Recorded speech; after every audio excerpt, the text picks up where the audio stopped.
안녕하세요. 뉴스반장입니다. 3일 새벽 내란숙의 윤석열의 체포영장 집행이 시작됐습니다. 역시 예상했던 대로 완강하게 저항하며 끌려 나오기를 거부했는데요. 그가 결사 항쟁을 하겠다고 말했던 대로 거의 발악에 가까운 최후의 몸부림을 보여줬습니다. 공수처가 이날 오전 6시 14분 시작한 대통령실 관저 진입은 경호처가 무려 오후 1시 30분까지 5시간 30분을 막아섰고, 결국 공수처는 체포영장 집행이 불가능하다고 판단해 집행중지를 하겠다고 밝혔는데요. 체포영장 집행을 시작할 당시엔 끝까지 물러나지 않겠다고 선언했던 공수처의 이 같은 입장 변화가 정말 답답한 상황인 거죠. 시간이 지날수록 체포하기가 쉽지 않을 텐데요. 왜 이런 결정을 하게 됐는지가 의아스럽습니다. 그런데 경찰 고위 간부의 전언에 따르면 이번 체포영장 집행중지는 여론공작용 유혈 사태를 우려해 철수할 수밖에 없었다고 밝혔는데요. 저희가 모르는 위급한 상황이 있었던 걸로 보여집니다. 이는 런던에 거주하는 김인수 변호사가 18시간 전 언급한 윤석열 일당이 일을 크게 만들기 위해서 외부 공격이 있었다고 왜곡하기 위해 조만간 윤석열 지지자들을 공격해서 인사사고를 일으키려는 조짐이 있다는 경고와 일맥상통한데요. 무언가 있었다는 거죠. 정말 쪽팔려서 죽겠습니다. 이런 모습은 외신에도 실시간으로 전송되며 대한민국의 국격은 떡락하고 말았는데요. 막장도 이런 막장이 없는 겁니다. 명색이 대한민국 대통령이라는 자가 자기 하나 살겠다고 모든 수단과 방법을 동원해 자신을 지키라고 경호처에 명령한 건데요. 물론 자신의 지지자에게도 편지를 보내 끝까지 항쟁하고자 선동까지 한 거죠. 하지만 반드시 그는 끝내 체포돼 공수처로 끌려가게 될 텐데요. 그렇게 되면 그는 두 번 다시 바깥 공기를 맡을 수 없게 될 겁니다. 어떤 누가 뭐라 해도 죄명은 내란죄와 외환유치죄로 법정 최고형인 사형이 선고될 것이며 이후 무기징역으로 생을 마감하게 될 텐데요. 이게 그의 바깥에서의 마지막 모습일 겁니다. 윤석열의 찌질함과 구질구질함을 다시 확인하셨을 것입니다. 법적 정치적 책임을 다하겠다는 발언은 새빨간 거짓말이었습니다. 전쟁을 일으키려 모의하고 발포 명령까지 내렸던 자가 적법한 법 집행을 회피하며 관저에 틀어박혀 숨어있는 모습에 크나큰 비애감마저 느낍니다. 더불어민주당은 이 상황을 용인할 수 없습니다. 첫째, 공수처는 오늘 즉각 내란 수계 윤석열 체포에 나서야 합니다. 내란 수계를 신속하게 체포하는 것은 우리나라가 처한 위기를 타개하는 가장 시급한 일입니다. 오늘 하루 환율과 주가의 움직임만 봐도 당장 확인할 수 있습니다. 시간을 지체할수록 피해가 눈덩이처럼 커지기 마련입니다. 공수처가 두려워해야 할 것은 오직 국민입니다. 공수처는 국민을 믿고 의연하게 법 집행에 나서길 촉구합니다. 둘째, 체포영장 집행을 가로막는 자들을 현행범으로 즉각 체포하십시오. 경호처장, 경호차장, 경호본부장, 경호부장 등 공무집행을 방해하는 자들은 그가 누구든 내란 공범으로 간주해야 합니다.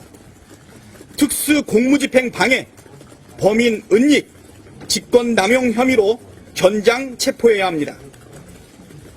민주당은 헌정질서와 민주주의에 이어 법치까지 실종되는 참담한 상황을 묵과하지 않겠습니다. 반드시 국민과 함께 바로잡겠습니다. 그런데 이 미치광이 내란 수계는 자신의 체포영장 집행 저지를 위해 군병력까지 동원한 것으로 확인됐는데요. 아직까지도 내란을 동조하는 군세력이 존재하고 있던 겁니다. 오늘 오전 공수처가 30명의 수사관, 경찰 특수단 120명을 동원해 내란 수계 윤석열 체포영장 집행에 나섰지만 군부대 병력이 공수처 수사관들을 막아섰는데요.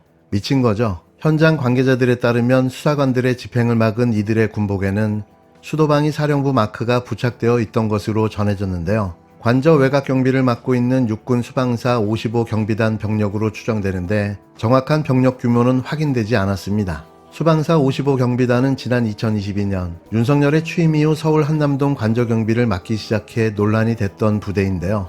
김용현 전 국방부 장관이 사령관으로 근무했던 부대이기도 합니다. 합동참모본부는 대통령 관저에서 공수처와 대치하고 있는 부대는 경호처가 통제하고 있는 경호부대라면서 군지위 체계와는 무관하다는 입장을 밝혔는데요.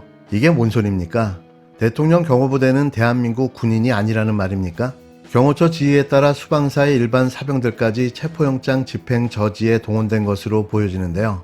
자신 하나 지키자고 경호처, 군 경호부대까지 모조리 공무집행 방해죄를 저지른 범죄자로 만들어버린 거죠. 공수처가 내란 속의 윤석열 체포영장을 집행하고 있습니다. 12.3 내란 사태가 일어난 지 오늘로 만 한 달이 지났습니다.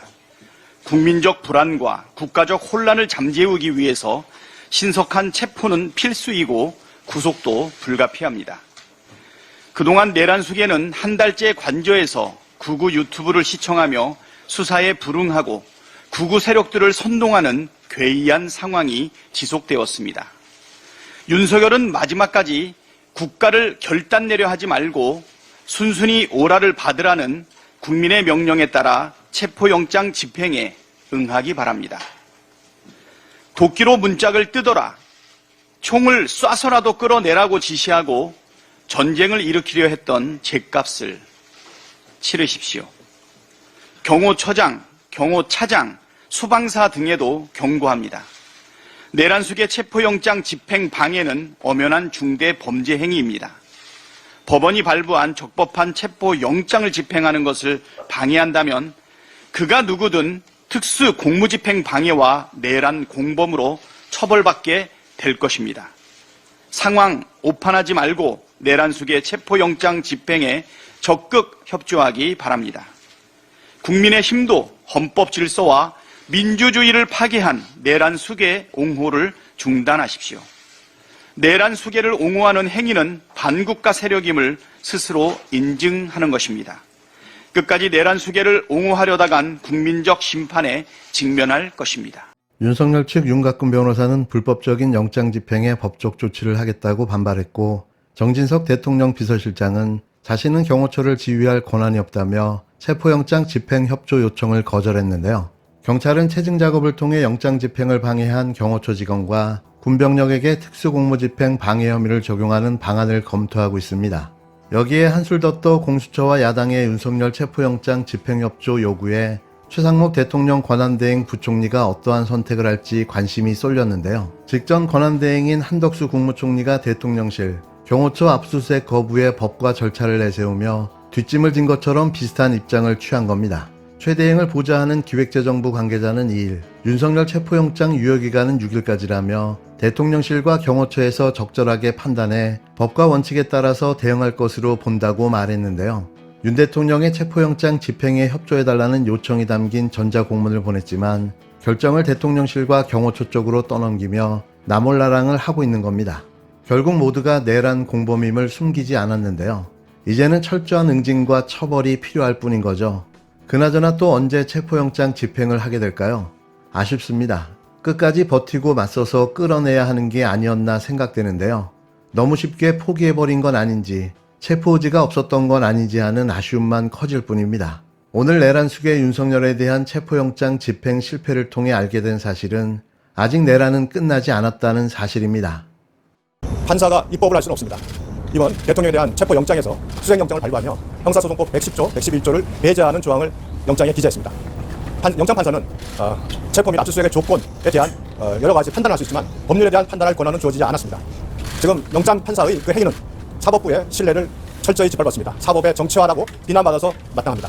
또한 공수처가 내란죄에 대한 수사 권한이 있는지, 관할권이 있는지에 대한 굉장한 사회적 논란이 많습니다. 이런 부분에 논란 속에서 그와 같은 입법을 하는 영장을 발부했다는 것은 비난받아 마땅하고 영장 판사에서 배제되어야 한다는 것이 저희 당의 입장입니다.